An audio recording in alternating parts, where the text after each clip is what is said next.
Okay, AP arithmetic progression chapter number 5। देखो अब यहाँ पे अर्थमेटिक प्रोग्रेशन में हम क्या क्या पढ़ने वाले हैं, जनरल फॉर्म पढ़ने वाले हैं इसकी, बेसिक इक्वेशन या फिर हम इसको क्या बोलते हैं, स्टैंडर्ड फॉर्म एसएफ, या फिर हम बोलते हैं इसको जनरल फॉर्म। ठीक है, चाहे किसी भी नाम से आप समझ सकते हो, बेसिक फॉर्म, स्टैंडर्ड फॉर्म या फिर जनरल फॉर्म, इसका मतलब सेम ही होता है। ये स्टैंडर्ड फॉर्म आपको याद हो गई ना, तो ये समझ लो एपी का 50% आपको कवर हो गया। इसकी स्टैंडर्ड फॉर्म क्या होती है, A plus D, A plus 2d, A plus 3d, dot dot dot कहाँ तक जाएगा, ए प्लस n-1 इंटू डी। ये अपनी स्टैंडर्ड फॉर्म होती है, जनरल फॉर्म होती है इसकी। ये जो फर्स्ट ए है इसको हम क्या बोलते हैं, A1।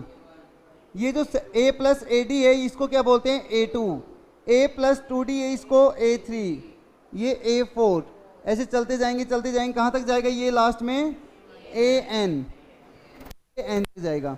इसका मीन्स क्या हुआ यहाँ पे कि सभी में A तो सभी कंपल्सरी हो गया, सभी में फिक्स हो गया ये तो, बट यहाँ पे जो A2 है, देखो एक की जगह पे तो A ही आएगा, नेक्स्ट सेकंड टर्म लिखेंगे तो उसमें से एक कम D में ऐड हो जाएगा, D ऐड हो गए ना, एक कम, दैट मीन्स टू नंबर आ रहे हैं, तो 2 का आधा कितना होता है, एक कम मतलब A प्लस D हो गया।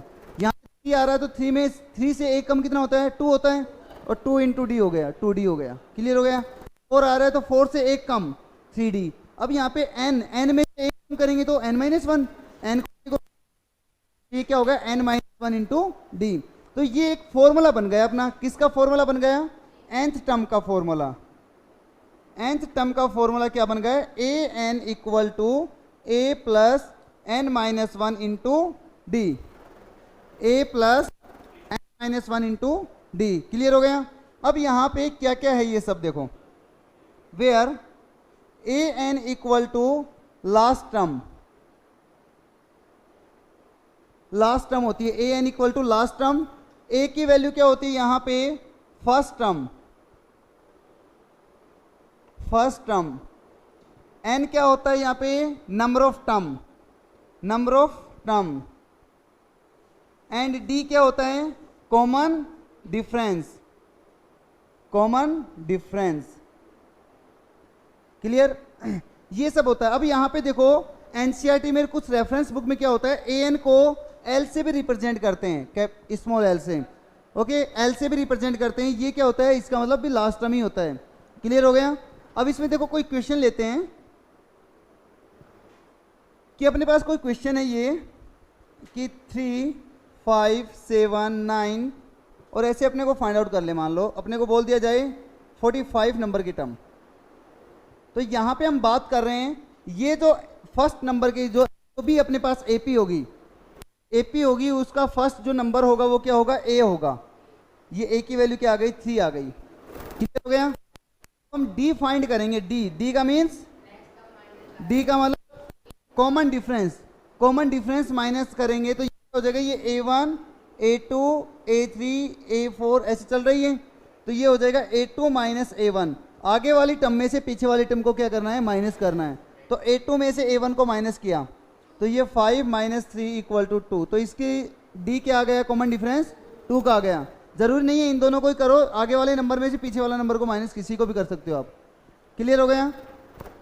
यहाँ पे D हो गया, और ये जो यहाँ पे 45 है, या फिर इसकी जगह पे क्या आ जाए, 45 टर्म लिखा हुआ आ जाए तो वो क्या हो जाएगा, n की वैल्यू हो जाएगी, n का मतलब नंबर ऑफ टर्म हो जाएगी, क्लियर हो गया।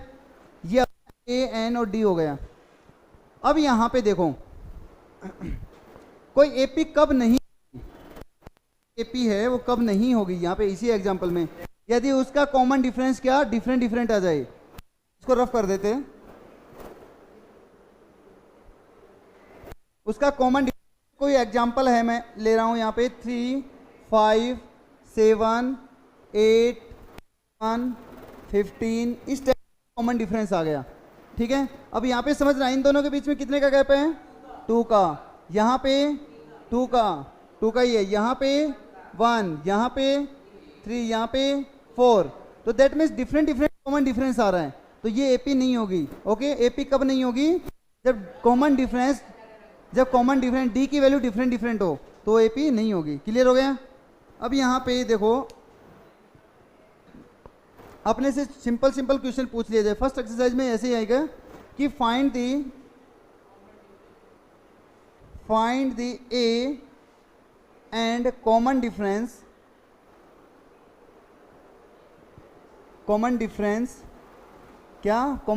डी, ये अपने को फाइंड आउट करना है। और अपने पास एपी आ गया, दैट मीन्स 3, 7, 11, 15, इस टाइप से कोई आ गया, कोई एपी आ गया। क्लियर हो गया? ए की वैल्यू क्या होती है? तो वैल्यू फर्स्ट जो नंबर होता है वही एपी होता है। तो ए तो अपना क्या आ गया? 3 आ गया। और अपने को क्या फाइंड करना है? Common difference means D find करना है। और डी का फॉर्मूला क्या होता है? A2 minus A1। पीछे वाली टर्म में से आगे वाली टर्म माइनस कर दो। 7 माइनस 3 क्या हो गया? 4। चाहे 15 में से क्या माइनस कर लो? 11, तब भी इसमें क्या आएगा? 4 ही आएगा। और ये 4 क्या होगा? इसका कॉमन डिफरेंस। क्लियर हो गया? और अपने को ये बोला जाए इसमें कि अपने को 5th number, that means 8th number की टर्म फाइंड आउट करनी है। ऐसे चलते जाए 8th नंबर की टर्म कौन सी आएगी? तो फॉर्मूला जो लिखा हुआ है an equal to a plus n minus 1 into D. तो यहाँ पे n की वैल्यू क्या हो गई? n की वैल्यू हो गई यहाँ पे 8। और यहाँ पे फॉर्मूले में वैल्यू पुट कर दो a8 equal to 3 plus 8 minus 1 into 4। D की वैल्यू कितनी है? 4 है ना? यहाँ पे वैल्यू पुट करेंगे, सॉल्यूशन आ जाएगा। 7 हो जाएगा, 7 इंटू 4, 3 प्लस 28, और ये 31। इसका आंसर क्या आ जाएगा? 31 इसका आंसर आ जाएगा। क्लियर हो गया? कुछ क्वेश्चंस अपने को दे दिया जाएगा, रफ कर देगा इसको। क्लियर? यस।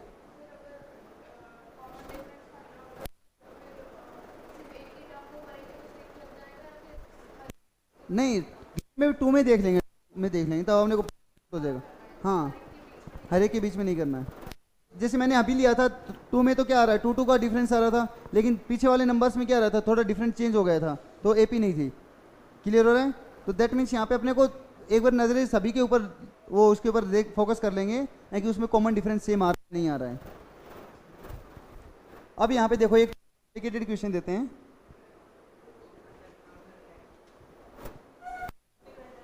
नहीं, अभी मैं ही करवा रहा हूँ कि फाइंड द कॉमन डिफरेंस